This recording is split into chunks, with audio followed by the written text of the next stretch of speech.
I think Bradbury's probably going to get 13, 14 million a year on his contract, and I don't think the Eagles can pay that. So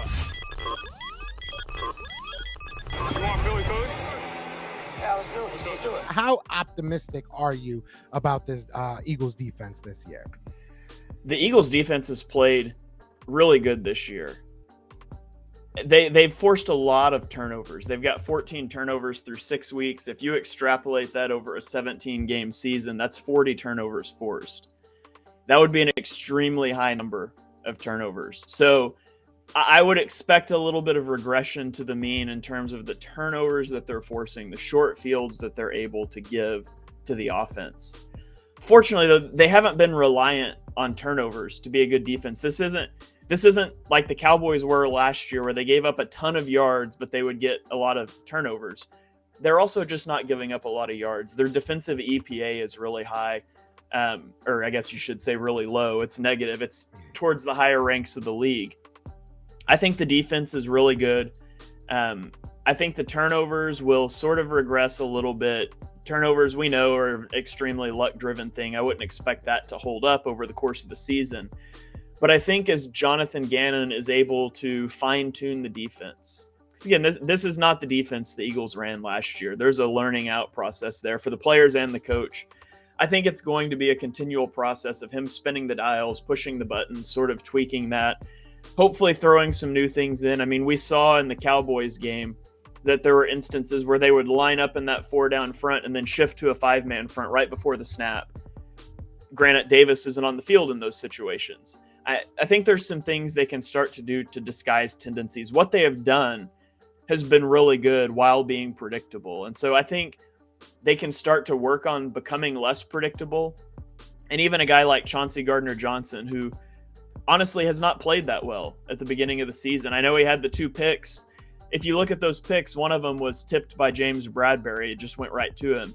The other one's a touchdown if Cooper Rush is able to step into that throw, but Brandon Graham gets home. Like Chauncey was burned on that play. And he makes the great laying out interception, and credit to him for that. But he struggled in that transition from slot to safety. I think he's going to ease into that as the season goes. And so I don't think the defense is in its final form. I think it's going to get better, but I would expect less turnovers, over the course of the season.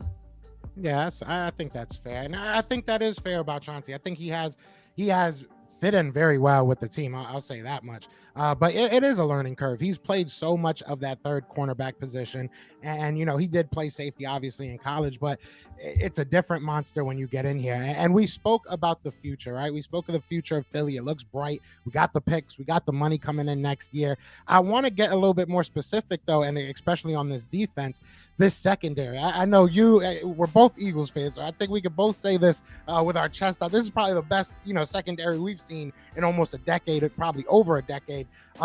And you want to bring this back. You want to continue this dominance in the secondary, at least.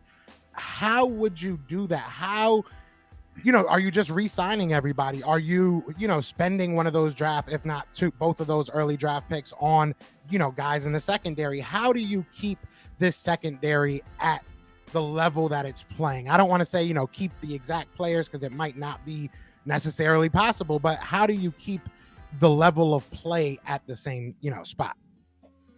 So the Eagles have 3 of their 5 starting defensive backs on expiring deals. Both safeties, Marcus Epps and Chauncey Gardner-Johnson, and James Bradbury.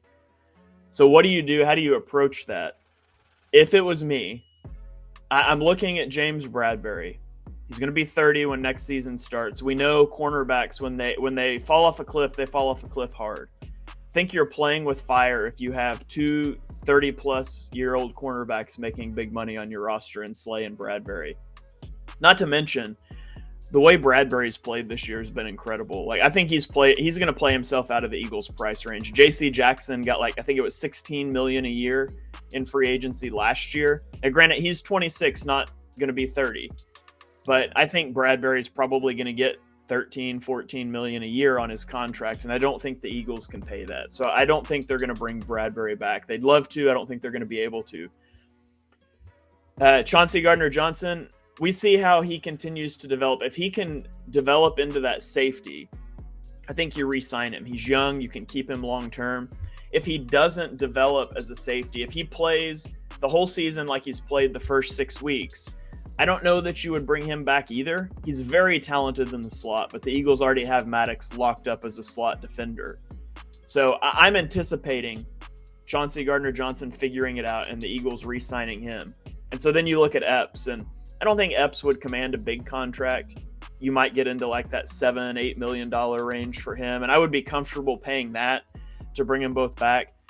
As you know, I think assuming the Eagles feel that Hurts is their guy moving forward, I would look for them to spend their 2 first-round picks on probably a cornerback and a defensive lineman. So get your James Bradbury replacement, get you a Fletcher Cox or a Brandon Graham replacement for down the road. Brandon Graham's back next year, but I think that's what the Eagles will approach this offseason with the mentality of. Yeah, it's going to be an interesting offseason. There's a lot of people, not just in the secondary, a lot of people on that defense, offense that are on big deals. And, obviously that's kind of headlined by what we're going to do with Jalen Hurts. But look, we're 6-0. I'm going to say that as many times as I possibly can every show. But no, yeah, we are 6-0. Look at that, twice in like 2 seconds.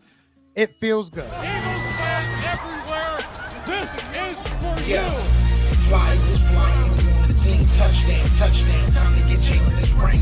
You don't really want to start a thing. This a Bird Gang Nation, baby. It's a Philly thing. Hater, and you looking like you type trash. I'm just here calling on Philly the podcast. And we can call a man dog or watch Miles score off the handoff. Rest of the division, your man saw Jackson like Deshaun, hunting like Randall. Season here, early time to do 'em in. Your boy Philly Fresco. Thanks for tuning in.